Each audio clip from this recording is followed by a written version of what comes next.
Gerrard's Liverpool highs and lows ahead of Anfield return as Aston Villa boss. Aston Villa manager Steven Gerrard returns to Liverpool for the first time since departing Anfield in 2015. From his developing years in the Reds youth system to his final ever match for the Merseysiders, Gerrard made 713 senior appearances between 1998 and 2015. He entrenched himself as one of the Premier League's greatest ever players, winning the Champions League, the UEFA Cup, 3 League Cups, 2 FA Cups, and 2 UEFA Super Cups at Anfield. However, the Liverpool legend will be in the opposition dugout as his informed Villa side take on Jurgen Klopp's relentless Reds at Anfield. Ahead of Gerrard's emotional return, Daily Star Sport considers his highs and lows of his 19-year affiliation with Liverpool. As the Reds came into the 2001 UEFA Cup final against Deportivo Alaves, Gerard Houlier's side have already won the League Cup and the FA Cup. Gerrard's 20th-minute strike, shortly after Marcus Babbel's 4th-minute header, doubled their lead against the La Liga side and appeared to put them on course to an easy win. Alaves hit back before Michael Owen made it 3-1 before half-time. However, the Spaniards would not retreat as they soon pegged the score back to 3-3 in the second half. The Reds regained the lead once again to make it 4-3, but Alaves forced extra time with another equalizer in the dying minutes. However, a last-minute own goal from Delphi Gili secured Liverpool's the treble for the Reds and a first European title for Gerrard. Have your say, where does Steven Gerrard rank amongst Liverpool's greatest ever players? Comment below. At the age of just 23-year-old, Gerrard was given the captain's armband in the 2003-04 season. He had been a key player for the Reds since making his Liverpool debut in the 1998 season. It was a wonderful moment for the imperious midfielder, who had progressed through all of the youth teams, to become the main man at Anfield. He went on to captain the Reds in 368 Premier League games over the course of 11 seasons. And while that elusive Premier League title eluded the midfielder, he is still considered as one of the division's greatest ever midfielders. It may not have been the match which took them to the title, but Liverpool's incredible 3-1 victory against Olympiacos in their final group match was the catalyst for their sensational Champions League triumph in 2005. Liverpool needed a victory by a 2-goal margin to progress into the knockout stages of the Champions League and looked to be in big trouble when the Greek giants took the lead through Brazil legend Rivaldo. Florent Sinama-Pongoli and Neil Mellor put Liverpool ahead on the night, but they still seemed destined for a premature exit. However, Mellor flicked the ball into the path of the onrushing Gerrard, and the Englishman unleashed a thunderous half-volley which burst into the corner of the net. It conjured the spirit and never-say-die attitude, culminating with one very special night in Turkey. The miracle of Istanbul needs no introduction, as Liverpool's Champions League triumph was one of the greatest matches in the history of both the club and the illustrious competition. Goals from Paolo Maldini and a brace from Hernan Crespo looked to have given AC Milan an unassailable 3-0 lead going into half-time. However, Gerrard took the game by the scruff of the neck by scoring a sensational header before Vladimir Smicer and Xabi Alonso scored within minutes of each other to put the Reds back onto level terms.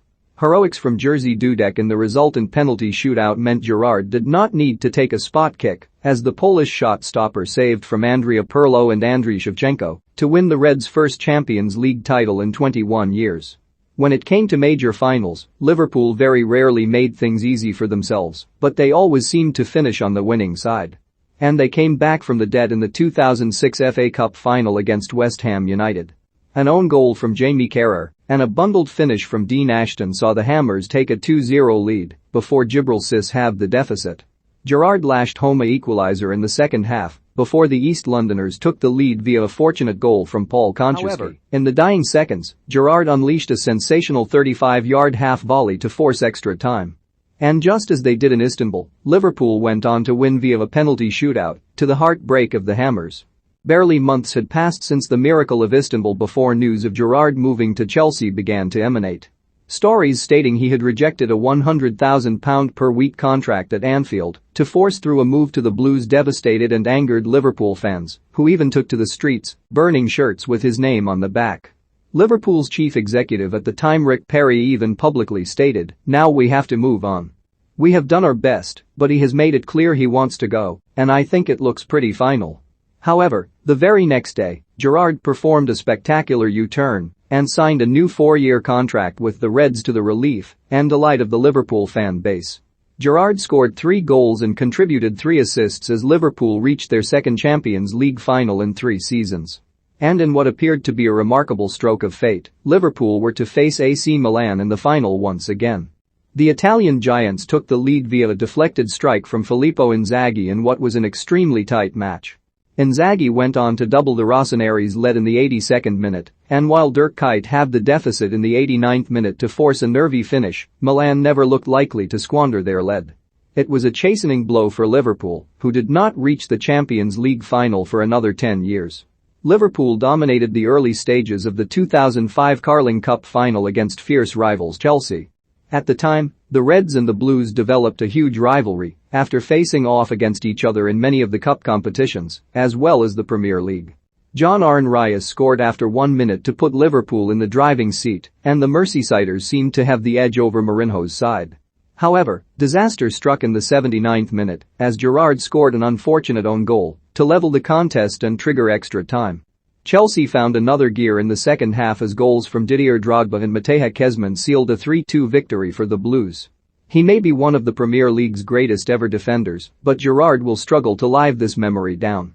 Victory against Chelsea in front of a raucous Anfield crowd would have won Liverpool's first ever Premier League title in the 2013-14 season.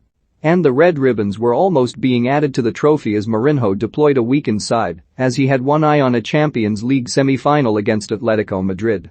With the contest on a knife edge, a simple pass to Gerrard resulted in the Reds' captain slipping over and opening a clear route to goal for Demba Ba, who slotted through the legs of Simon Mignolet to give the Blues a lead. And with the Reds desperately seeking an equalizer, Chelsea broke up the other end of the pitch through Fernando Torres, who squared the ball to Willian to seal a 2-0 away win for the Blues. Manchester City went on to win the title and Liverpool finished in second place. Gerrard's final match for Liverpool was an always uncomfortable away match against Stoke City. Unfortunately, his illustrious Liverpool career did not finish on a high, as Stoke absolutely pummeled the Reds. The Potters relentlessly scored 5 goals in the first half through a main Biram Diouf brace, as well as goals from Jonathan Walters, Steven Nzonzi and Charlie Adam. While Gerrard did find the net in the second half, his former teammate Peter Crouch scored Stoke's 6th goal of the day to rub further salt in the wounds. Gerrard left the club to sign for La Galaxy a couple of months later in what was a nightmare conclusion to his legendary career.